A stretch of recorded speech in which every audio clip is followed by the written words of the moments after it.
इस वक्त की बड़ी खबर आपको बता दें, सूत्रों के हवाले से खबर है जहां दिल्ली के शराब घोटाले से जुड़े स्टिंग ऑपरेशन की सीबीआई जांच की जाएगी। बीजेपी ने पिछले दिनों 2 आरोपियों के स्टिंग ऑपरेशन जारी किए थे। इन स्टिंग ऑपरेशन के वीडियो के जरिए यह बताया गया था कि कैसे करोड़ों का घोटाला हुआ है। शराब नीति में इस घोटाले की बात कही गई थी। इसका सीधा फायदा आम आदमी पार्टी के बड़े नेताओं को मिलने का भी जिक्र इसमें किया गया।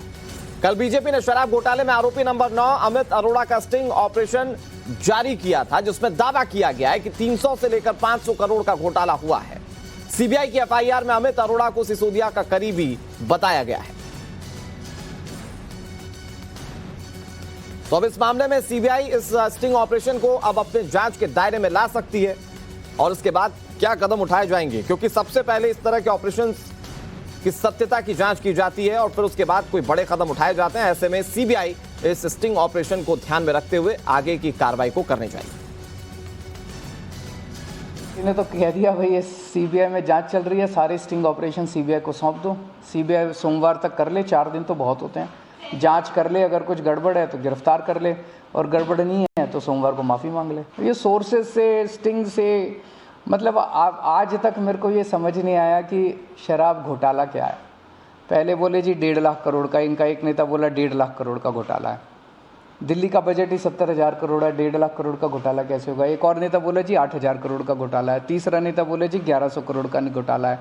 एलजी साहब बोले जी 144 करोड़ का घोटाला है। सीबीआई ने अपनी एफआईआर में लिखा कि 1 करोड़ का घोटाला है। और अंत में जब मनीष जी के यहाँ जब इन्होंने रेड मारी तो 1 पैसा भी नहीं मिला, उनके लॉकर में कुछ नहीं मिला। उनके गांव होके आ गए, गांव में सारा गांव वालों से पूछा भी मनीष ने, कोई ज़मीन वगैरह तो नहीं खरीदी, कुछ नहीं मिला। तो घोटाला है क्या? बेसिकली मैं समझता हूं कि केंद्र सरकार को सुबह से शाम तक सीबीआई ईडी छोड़ के कुछ पॉजिटिव काम भी करने चाहिए देश के लिए। देश के लिए पॉजिटिव काम नहीं करेंगे तो देश आगे कैसे बढ़ेगा। 24 घंटे सबके ऊपर बस सीबीआई ईडी पूरे देश को डरा रखा है, पूरे देश को धमका रखा है। ऐसे देश कैसे आगे बढ़ेगा। और हमारी सहयोगी नियामिका सिंह इस पर ज्यादा जानकारी के साथ जुड़ गई। नियामिका, हमने बातचीत इस पर पहले भी की कि किस तरीके से इस पूरे मामले में इन्वेस्टिगेशन आगे बढ़ाई जाएगी, लेकिन अगर ये जो स्टिंग ऑपरेशन बीजेपी की ओर से जारी किया गया, इसकी जांच सीबीआई करती है और इसमें सत्यता होती है, तो जांच किस दिशा में जा सकती है? जी बिल्कुल, देखिए आम आदमी पार्टी की तरफ से एक खुली चुनौती दी गई है भारतीय जनता पार्टी को।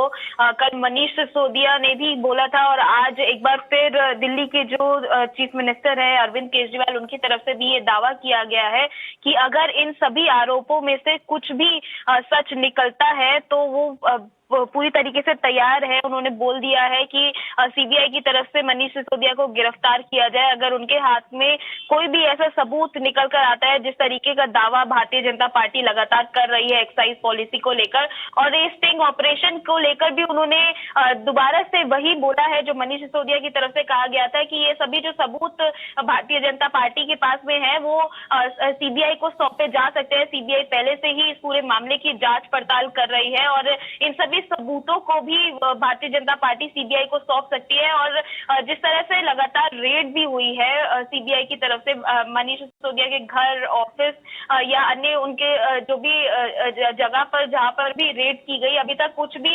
हाथ में नहीं आया है सीबीआई के। और इसी का दावा वही आम आदमी पार्टी की तरफ से किया जा रहा है कि लगातार ये जो रेड की जा रही है ये भारतीय जनता पार्टी सिर्फ डराने का काम कर रही है, जिससे कि आम आदमी पार्टी डरने वाली नहीं है। और अगर कुछ भी सबूत उनके हाथ में आ जाता है तो वो पूरी तरीके से तैयार है गिरफ्तार होने के लिए। सोमवार तक का समय दिया है भारतीय जनता पार्टी को आम आदमी पार्टी की तरफ से कि अगर उन लोगों के पास में कुछ भी सबूत आते हैं जिससे कि ये सभी दावे जो है वो सही साबित हो जाते हैं तो मनीष सिसोदिया गिरफ्तारी के लिए तैयार है। लेकिन अगर ये सारी बातें जो है वो ठीक है नियामिका, इस पर पॉलिटिकल रिएक्शन सामने आते रहेंगे, लेकिन जांच एजेंसीज जो है वो लगातार काम कर रही है।